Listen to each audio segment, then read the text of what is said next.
Hey guys, I'm Untitled Chapter, and this is the new ASUS ROG Phone II. And it improves on the original in pretty much every way, with a faster processor, higher refresh screen, longer battery life, and even better accessories. So as you can see, I'm not in my usual studio at the moment. I'm actually in Taipei, where ASUS have just shown off the new ROG Phone II. This probably isn't meant for those of you who play the odd game of Candy Crush on the bus. But if you're a big mobile gamer and want the best performance when you're playing for hours on end, this is basically the ultimate gaming phone. Let me explain why. Number one, this comes with the Snapdragon 855 Plus processor. This is the first phone to come with their slightly more powerful chip. We're looking at about 15% better graphics performance and about 4 or 5% better processor performance. Along with 12 gigs of RAM, up to 512 storage, a 6,000 mAh battery. That is a massive battery. So based on specs alone, this is the world's fastest Android phone. That's a pretty good start. But then number two, we have that display. It's a 6.6-inch Full HD 120Hz screen. That's up from 90Hz on last year's ROG phone, so everything feels ridiculously smooth. The only downside is there are only really a handful of games right now that aren't locked to 30, 40 or 60Hz. Still, the only other phone in the world with a 120Hz screen is the Razer Phone II, and that's using an LCD panel. This is AMOLED, so you get richer colors, deeper blacks, and it also has a 1 millisecond response time and ultra-low touch latency. So compared to pretty much every other phone on the market, the time it takes from pressing your finger on the screen and then the actual phone reacting or maybe firing a gun in a game is significantly lower on this, and that could give you a slight advantage. It also supports HDR, whether you're watching YouTube videos, Netflix, or playing HDR optimized games, so colors can look a lot more vibrant. And in particular games, using the upcoming SDR to HDR upscaling tech, you'll actually be able to see more in the shadows and the dark areas, which again could give you a bit of a competitive advantage. Number three, the design. And make no mistake, this is a big phone. It's about as wide as a OnePlus 7 Pro and a little bit taller thanks to those top and bottom bezels. ASUS say they kept them on purpose so your palms don't accidentally touch the screen when you're gaming, and it leaves room for the fantastic sounding stereo speakers.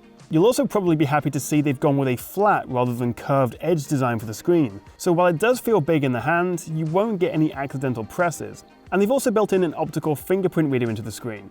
So it's big, it's powerful, it's fast, but one of the things that really stands out for me about the ROG phone are the air triggers. They were on the original, they've been upgraded here. So say you're playing PUBG, you could have the top right trigger to fire or the top left to look down your sight. There's no physical button, but you can feel a bit of a texture where they are, so you can rest your index fingers there, and you've got these two extra controls.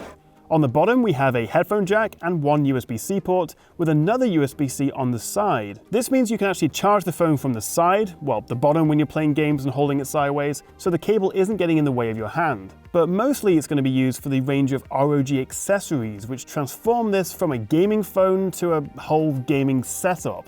But I'll come back to this in just a second. On the back we have this dual camera setup, which is pretty much identical to the one you get in the ASUS ZenFone 6, which is no bad thing. It's not as good as the Pixel or iPhone, but it is a big upgrade over the original ROG. We've also got an improved selfie camera, which is optimized for use in landscape, along with a quad mic setup. So actually this is going to be really good for live streaming or filming yourself while you're recording your gameplay. And if that cyberpunk angular design didn't give away that this is clearly a gaming phone, then the AuraSync RGB logo definitely will. You can customize the lighting or turn it off completely if you prefer through the phone's console app. But of course, no gaming phone would be complete without a command center like this. Just tap it on the home screen and then it comes up with your game profiles. It shows every single game you've got installed on the phone in this little carousel where you can adjust individual game profiles, so like the temperature, the CPU clock speed, the frame rate, the trigger controls, all those bits and pieces. You've also got the console, again, where you can see all the vital stats of the phone as well as adjusting lighting, what the triggers do, the fan speed. You can really tweak this phone to your heart's content.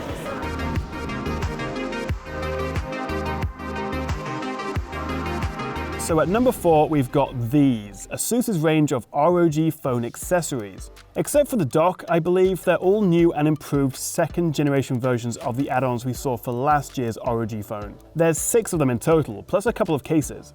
We've got the Aero Active Cooler 2, which clips on and keeps the phone cool for longer gaming sessions. The Twin View Dock 2, which adds a second screen, which is also 120Hz plus a 5,000 mAh battery, and turns the ROG phone into a kind of Nintendo DS. And in games that support it, you can use the second screen for extra game information, or maybe for multitasking with a second app.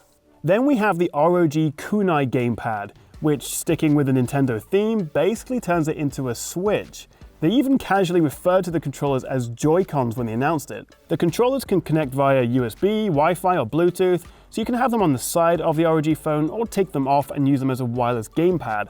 And if that wasn't enough, there's also a mobile desktop dock. Plug it in and then you can output and play on a monitor or TV. Then there's the Pro dock if you want extra connections, and a WiGig Display Dock Plus that uses the phone's 802.11ad Wi-Fi, and it means you can stream what's on the phone's screen to a TV. Altogether, you've basically got a Nintendo Switch, but it runs Android and probably costs about 4 times more all in. ASUS really have taken on board the feedback they got from the first ROG phone. The software is much cleaner and faster, plus you'll have the option to switch it to classic Zen UI, which is what you get on the new Zenfone 6 and is much closer to stock Android. Not only that, but the battery is now 50% bigger than last year, up from 4,000 to 6,000 mAh. So you'll easily get 2 days of normal use out of this, and ASUS say that you'll get over 7 hours of PUBG gaming from one full charge, which is a lot of PUBG. There's no wireless charging, but we do get fast 30-watt charging from the USB-C port. So my first thought with this was, where are we actually going to see the benefit of this better performance? I mean, if the Android games play just as well on a ASUS Zenfone 6 or a Red Magic 3 or something, half the price, what's the point of this? Well, there's 2 reasons really. Number one, it'll help you get to the higher 120 FPS, so you can take advantage of the high refresh in games that support that high refresh rate. But number 2, and I think more importantly, is the fact that you'll get sustained performance. Most casual gamers play for 10 minutes, but if you're a hardcore mobile gamer, maybe you're playing 2 or 3 sessions of PUBG, that could be an hour, 90 minutes. And so over time, as your phone heats up, you may lose performance. You do lose performance. So with this, and when you've got the active cooler attached, it keeps the phone cool, and it means you keep getting the consistently high frame rate. ASUS say this will sustain the max 2.96 GHz clock speed with no throttling at all. So even if a lot of this is overkill, the ROG Phone II is still an extremely impressive bit of kit. But I wanted to find out what a couple of the other guys I'm here with in Taipei thought of it. Hey, I'm David, the Unlocker. First impressions, I think it's a solid upgrade. I think it's adds a lot of features within a bunch of different categories. We still have the air triggers. They've added a lot to that as well, and the air triggers are one of my favorite things about this phone, frankly. They have an interesting way of making the response time really fast, and in the limited time that I've had, it does feel like super snappy. How many people want a gaming phone in particular, and not just go for a flagship phone that they think can handle the games potentially in just as well? Hi, I'm Michael Josh from Gadget Match. This is the ROG Phone II. What I'm most excited about is its 6,000 milliamp hour battery. A huge battery will last me maybe 2 days on a single charge. It's a little bit heavy, but I would rather have a heavy phone as long as it lasts me that good chunk of time. So obviously I'm not a pro gamer, I don't play in any esports leagues. I spoke to someone who described himself as a pro mobile gamer here, and he said, well, this is very cool. He plays games mostly on the iPhone, the XS Max, because there's less fragmentation, there's more phones on the market, so developers put more time into optimizing it for iPhone. And so I guess the larger question is, do we need gaming phones? Are they going to sell enough that enough games are optimized and developed for it? Or would it just be best to play on the iPhone, even though it only has 60 Hertz? So I've only had a few hours to play with it, and I still have lots of questions, including what the price is. They wouldn't confirm it, but last year's ROG started at $900, so I'd expect this to be similar. And then you've got all the add-ons on top. There's also going to be a few different SKUs of this depending on the territory. This is actually the Chinese model running an unfinished version of the international software, but in UK, Europe, North America, we'll get this with a few tweaks. Most notably, the back will actually be matte rather than glossy. The official launch of the ROG Phone II is September 4th, and I'll have a full review for you then. But what do you make of the ROG Phone II? Would you consider buying this? And also, what do you think of gaming phones generally? Are they a good idea? Let me know what you think in the comments below. Thank you so much for watching, guys. Hit that like and subscribe button below if you enjoyed this video. And I'll see you next time, probably back in the studio right here on the Tech Chap.